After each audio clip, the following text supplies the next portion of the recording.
रामपुर नामक गांव में सुंदरी अपने परिवार के साथ रहती थी। उसके परिवार में उसका पति भीखू और बेटा अंकित और बेटी प्रिया है। सुंदरी और भीखू दोनों बहुत गरीब थे।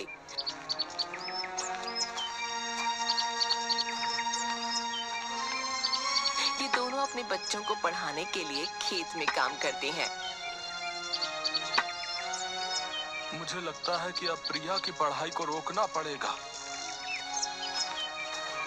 क्योंकि अब दोनों का कॉलेज जाने का समय आ गया है। पूरे गांव में किसी के बच्चे भी पढ़े लिखे नहीं हैं। सिर्फ हमने ही बच्चों को पढ़ाया है, लेकिन अब बीच में पढ़ाई से रोकना ठीक नहीं है। तुमको ये लगता है कि मैं अपने बच्चों को पढ़ाना नहीं चाहता हूँ? अरे ऐसा नहीं है भाई, मैं भी चाहता हूँ कि मेरे बच्चे पढ़े लिखे हों और बड़े आदमी बने, लेकिन मजबूरी के सामने बच्चों की पढ़ाई लिखाई हार रही है। हमारी मजबूरी के लिए सिर्फ प्रिया को ही क्यों झेलना है? अब मेरी हिम्मत जवाब दे रही है। अंकित को पढ़ाते हैं और प्रिया की शादी कर देंगे, और क्या। ठीक है, जैसा आपको ठीक लगे। भीखू अपनी बेटी को भी आगे पढ़ाना चाहता था, लेकिन भीखू ऐसा नहीं कर पाया क्योंकि उसकी गरीबी उसे रोक रही थी। गांव का सुनार धनीराम अपनी दुकान पर बैठा था कि तभी उसके पास अंकित अपने दोस्त अमित के साथ आया। आओ आओ, ये धनीराम तुम्हारी सेवा में बैठा है। तुम अभी छोटे हो, अभी से क्या खरीदने आए हो? चाचा खरीदने नहीं बल्कि बेचने आए हैं। आज फिर से 2 मुर्गे मेरे जाल में फंसने आए हैं। वाह वाह, अब मजा आएगा। और धनीराम इसीलिए ही तो यहाँ बैठा है, ताकि ऐसे मुर्गे काट सकूं। क्या हुआ चाचा, आप इतना मुस्कुरा क्यों रहे हैं? क्या? अरे वाह वाह, मैं बेचने से ज्यादा खरीदने में विश्वास रखता हूँ, इसलिए मैं बहुत ज्यादा खरीदता हूँ। बताओ क्या लाए हो? मेरे पास ये सोने की चेन है, मैं इसे बेचने आया हूँ। चेन? ये कहाँ से लाए हो? आप सवाल बहुत पूछते हो, अब जल्दी से मुझे इसके पैसे दो, मुझे मेरी माँ ने दी है। ठीक है, मैं इसे अभी तोल नहीं सकता। ऐसा करते हैं कि पास के किसी कांटे पर चलते हैं, वहाँ इसका वजन पता चल जाएगा और मैं तुमको पैसे दे दूंगा। ठीक है, अब कुछ भी करो, लेकिन मुझे जल्दी से माँ के लिए दवाई लेनी है और एक साड़ी भी खरीदनी है। रुको भैया, कोई लोहा बेचने नहीं आए हो, तुम यहाँ सोना बेच रहे हो, तो तनिक समय तो लगेगा ना। अगर गलत तुल गया तो कहते फिरोगे कि हमने ये कर दिया, हमने वो कर दिया, या तुमने बेईमानी कर ली। सुनार धनीराम उन दोनों को भारी सामान तोलने वाले कांटे के पास लेकर गया। मैं इसको अब तोल देता हूँ। धनीराम ने चैन को एक पलड़े में रखा और दूसरी तरफ वजन भी नहीं था, फिर भी दोनों पलड़े बराबर हो गए। धनीराम ने अजीब सा मुंह बना लिया। क्या हुआ? ये सोने की चेन नहीं है। आप ध्यान से देखिए, ये सोने की ही है। अब इसके अंदर कोई वजन नहीं बचा है। इसका अर्थ ये है कि अब ये समाप्त हो गई है। सोना भी समाप्त होता है? हाँ, जो भी चीज बनी है उसको खत्म तो होना ही है। लेकिन तुम अपना दिल छोटा मत करो, मैं तुम्हें 100 रुपए दे देता हूँ। वैसे ये मेरे किसी काम की नहीं है। हम पढ़ाई लिखाई करते हैं, लेकिन हमने कभी नहीं पढ़ा कि सोने का वजन कम हो जाता है।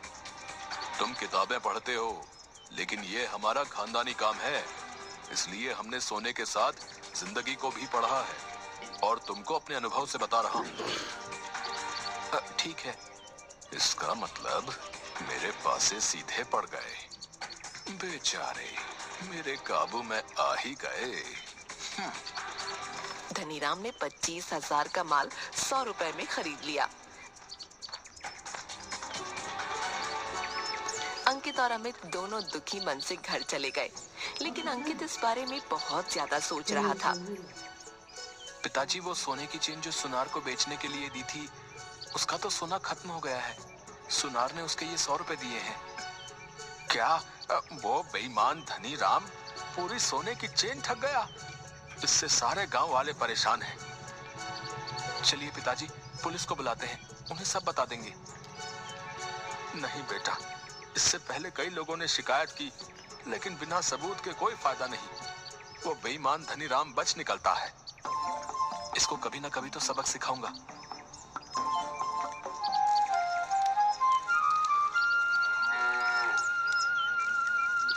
अगले दिन सुबह को अंकित के पिता ने उससे कहा, अंकित, मैं आज तुम्हारा दाखिला शहर के किसी कॉलेज में करा देता हूँ। पापा, लेकिन इतने पैसे कहाँ से आएंगे? तुम्हारी माँ ने अपने सारे गहने धनीराम के पास गिरवी रख दिए हैं। जब तुम पढ़ाई कर लोगे या हमारे पास पैसे हो जाएंगे, हम वो वापस लाकर प्रिया की शादी करा देंगे। लेकिन पापा, वो बेईमान है और आपने माँ के गहने। बेटा, कोई और चारा नहीं था। तुम पढ़ाई पर ध्यान देना, इसके अलावा तुम्हें कुछ भी नहीं सोचना है। ठीक है माँ, लेकिन मैं ये कहना चाहता हूँ कि प्रिया को कॉलेज न सही तो कम से कम घर से पढ़ने दीजिए। ठीक है बेटा, जैसा तुम्हें ठीक लगे। अंकित शहर में पढ़ने चला गया।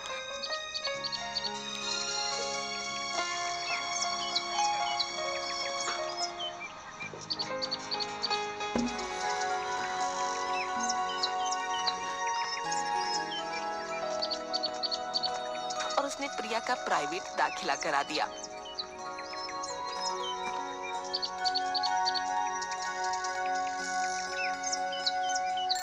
जब भी अंकित घर आता, प्रिया के लिए किताबें और पत्रिकाएं लेकर आता। प्रिया की तैयारी भी सही चल रही थी। कुछ साल बाद भीखू और सुंदरी खेत में काम कर रहे थे। हमारे पास कुछ पैसे आ गए हैं। अब हमें धनीराम से गहने छुड़ा लेने चाहिए। हाँ, हम आज ही धनीराम के पास चलते हैं, क्योंकि कुछ दिनों में प्रिया की शादी है। हाँ। धनीराम बहुत बेईमान आदमी है। अब उसके बेईमानी के किस्से सब तरफ मशहूर हैं।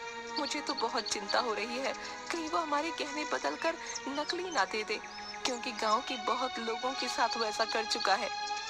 तुम बेवजह ही इतना परेशान हो रही हो। वो हमारे साथ ऐसा नहीं करेगा। दोनों पति पत्नी अपना सारा काम खत्म करके धनीराम के पास गए।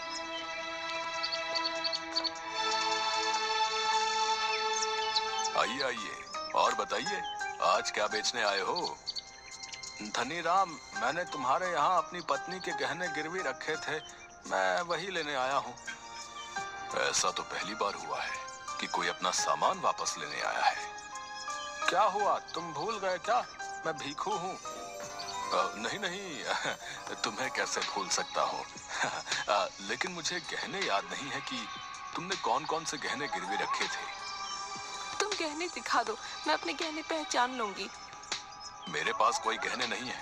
मैं ऐसे कैसे किसी और के गहने तुम्हें दे सकता हूँ? और हाँ, इतने वर्षों में बहुत ज्यादा ब्याज हो गया होगा जो तुम चुका नहीं पाओगे। चलो यहाँ से जाओ।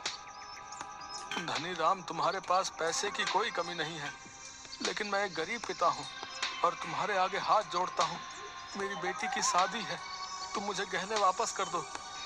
हाँ, चलो यहाँ से जाओ, मेरे पास कोई गहने नहीं है। एक बार कह दिया समझ नहीं आता क्या?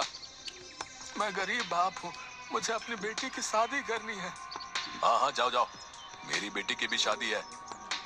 धनीराम ने भीखू और सुंदरी को बिना गहने दिए हुए ही भगा दिया। पूरा गांव धनीराम से परेशान था। उसने सभी लोगों के साथ धोखा किया था।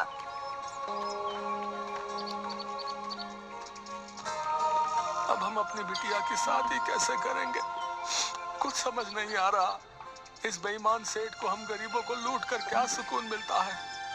आप परेशान मत होइए, भगवान सब ठीक करेंगे। हमारा सही समय भी आएगा और इस सेठ को सबक भी मिलेगा।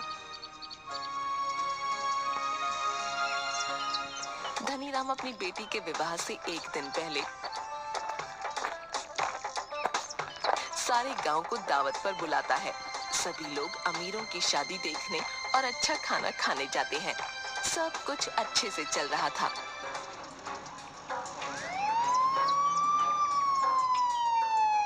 लेकिन तभी वहां 3 गाड़ियां आकर रुकी। सभी हैरान हो गए। कौन आया है? कौन है? सामने कुछ पुलिस वाले और अधिकारी थे, जिसमें अंकित भी था। अरे अंकित बेटा, तुम इतनी सारी पुलिस के साथ क्यों आए हो? तुमने ऐसा कौन सा गुनाह किया है जो पुलिस वाले तुमको पकड़ रहे हैं? धनीराम, अपनी जुबान संभाल कर बात कर। और मुझे साहब कहकर बोल, क्योंकि मैं एक आयकर विभाग अधिकारी हूँ। क्या तुम ये सब? तूने मेरे बाप के साथ न जाने कितनों को ठगा है। मैं आज तेरा हिसाब करने आया हूँ। देखिए साहब, मेरी बेटी की शादी है, अभी ऐसा मत कीजिए। मैं तुमसे कोई निजी दुश्मनी नहीं निकाल रहा हूँ, बल्कि कानून के दायरे में तुमसे बात कर रहा हूँ। आज तुम्हारे सारे काले चिट्ठों का हिसाब होगा। मुझे माफ कर दीजिए, मैं तुम्हारे आगे हाथ जोड़ता हूँ, मैं तुम्हारे पैर पड़ता हूँ। मैं कुछ नहीं करूँगा, मैं सभी का धन वापस कर दूंगा। कोई भी उसकी बात नहीं सुनता।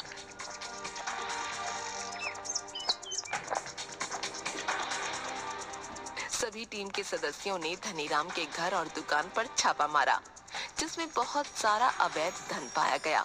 गांव वालों का धन उन्हें लौटा दिया गया। अंकित ने धनीराम की बेटी की शादी कराई और फिर अपनी बहन की शादी भी धूमधाम से करा दी। धनीराम को सबक मिल चुका था।